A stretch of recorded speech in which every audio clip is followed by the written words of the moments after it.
Olá, irmãos, amigos, sejam bem-vindos ao nosso curso básico de teologia.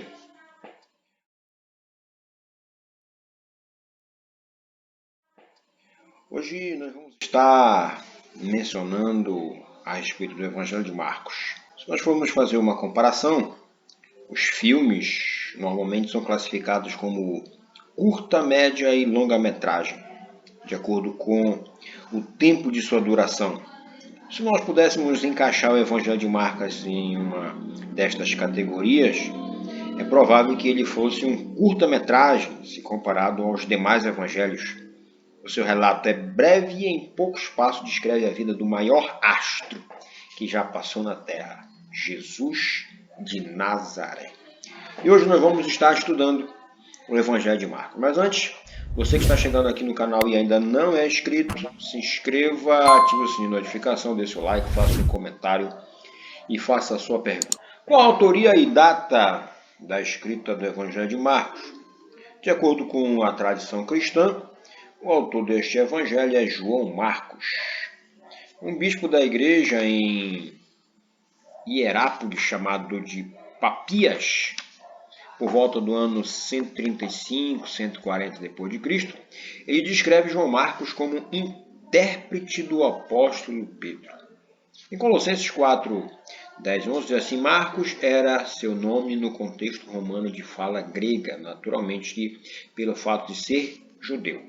Marcos era um apelido, ou seu outro nome, o seu nome original, ou judeu, era João, de acordo com Atos 12, 25 e 15, 37.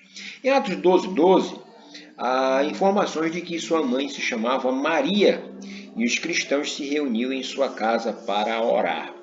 Marcos foi um discípulo que andou com Barnabé, que era seu primo, andou com Paulo e andou com Pedro, conforme de Atos 15, 37, Colossenses 4, 10, 2 Timóteo 4, 11 e 1 Pedro 5, 13. E ele escreveu o seu evangelho com base nas informações transmitidas pelos apóstolos, principalmente por Pedro. Os estudiosos do Novo Testamento costumam dar o livro como datado entre os anos 55 e 70 d.C., que faria de Marcos o primeiro evangelho escrito. E quais seriam esses destinatários do evangelho?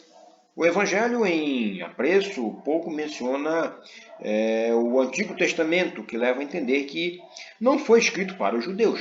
Pelo contrário, ele faz questão de traduzir algumas expressões que estavam em aramaico, como Marcos 13, 17, 5, 41, 7, 11 e o 34 e o 15, 34. Além disso, ele explicou termos gregos utilizando palavras equivalentes da língua latina, que era utilizada em Roma.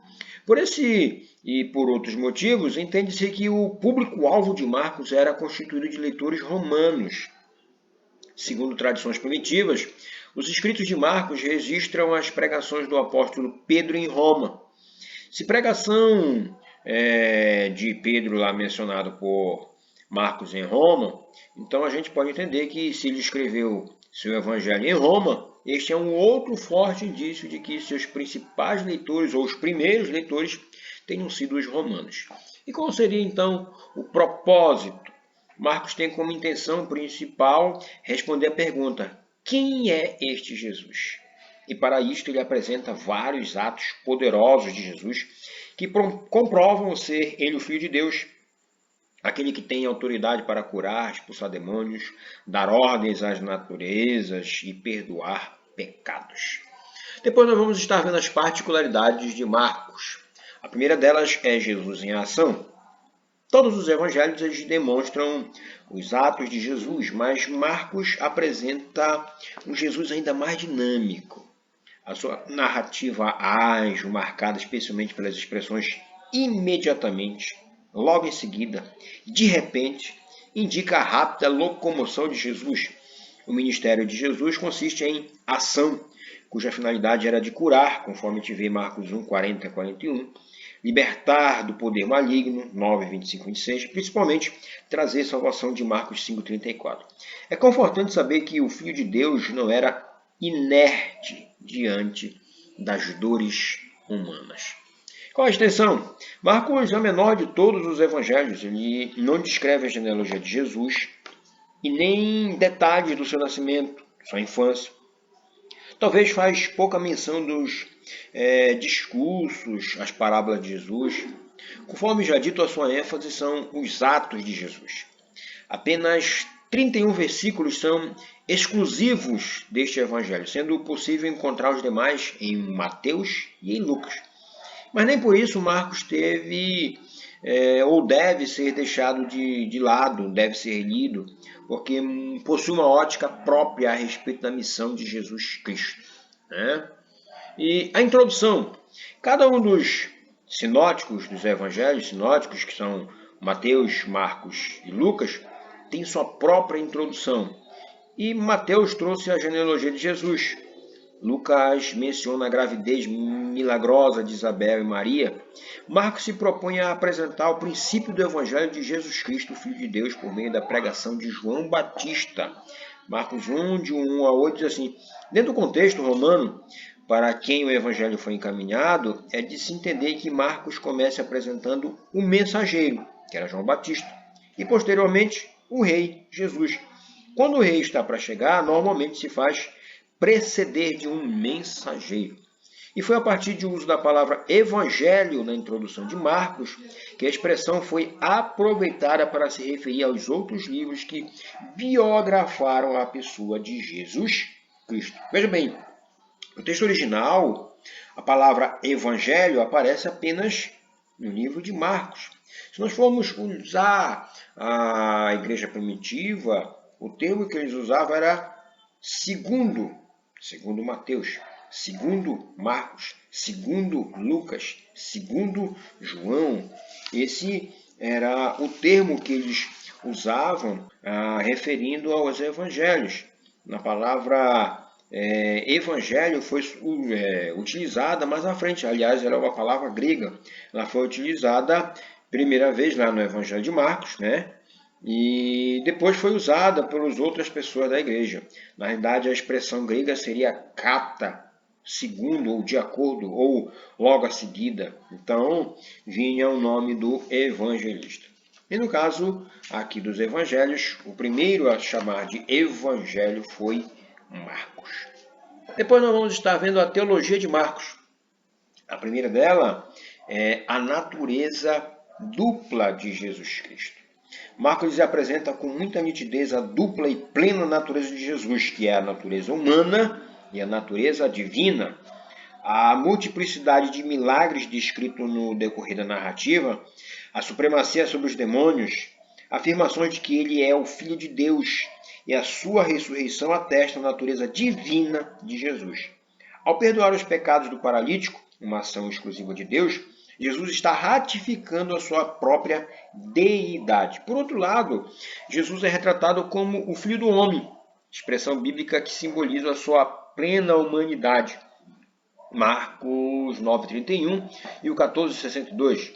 De forma muito clara, Marcos realça algumas características do Filho do Homem. Ele ora, come, dorme, sente compaixão pelas pessoas, fica indignado, se entristece, morre.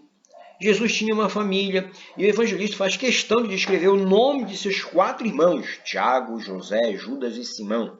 Marcos 6,3. E a expressão Filho do Homem pode também ser uma referência à divindade de Cristo, se a relacionar com o texto de Daniel 7, 13 e 14.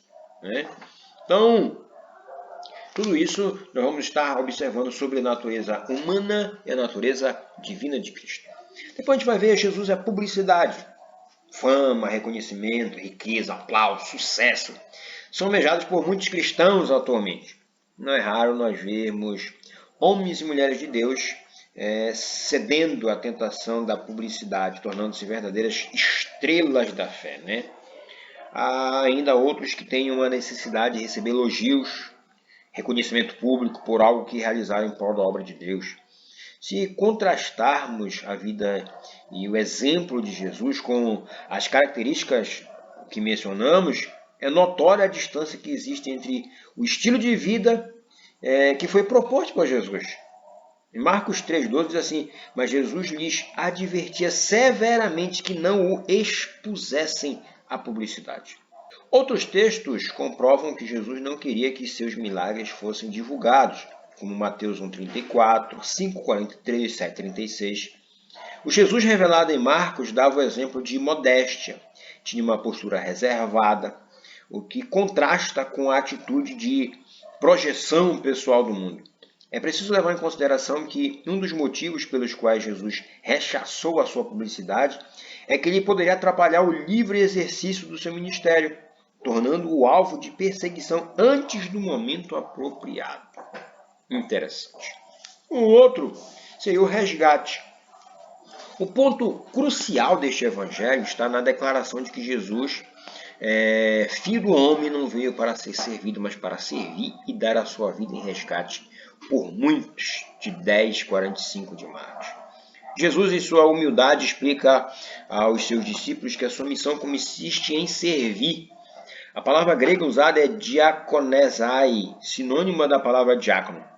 Cristo caminha na contramão do mundo. O espírito que reina no mundo, infelizmente, não é o da subserviência, mas o da supremacia do ego, da rejeição ao serviço como algo nobre e principalmente espiritual. Definitivamente, ele veio para servir, e este ato consiste em morte, em entrega livre e completa de seu próprio corpo para o resgate. O termo resgate provém da expressão grega lutron, que significa libertação da escravidão ou cativeiro realizado mediante o pagamento de uma quantia. Lutron define a ideia do preço pago que cancela nossa dívida em razão dos nossos pecados. O caminho da cruz era inevitável. De fato, não existe cristianismo autêntico sem a cruz. Só podemos nos aproximar da cruz com a cabeça curvada em espírito de contrição. E aí, permanecemos até que o Senhor Jesus nos conceda ao coração sua palavra de perdão e aceitação. E nós, presos por seu amor e transbordantes de ação de graça, saiamos para o mundo a fim de viver as nossas vidas no serviço dele. O desfecho de Marcos esclarece que após a ascensão de Jesus ao céu, os apóstolos deram continuidade à missão, pregando a palavra com muita ousadia e contando com o poder de Deus para realizar grandes sinais. A igreja não pode, em hipótese alguma, silenciar sua voz profética e nem tampouco deixar de depender do poder de Deus para que os sinais continuem se evidenciando em nosso tempo. Um abraço, Deus abençoe você, sua casa, sua família. Até a próxima aula, querendo Deus.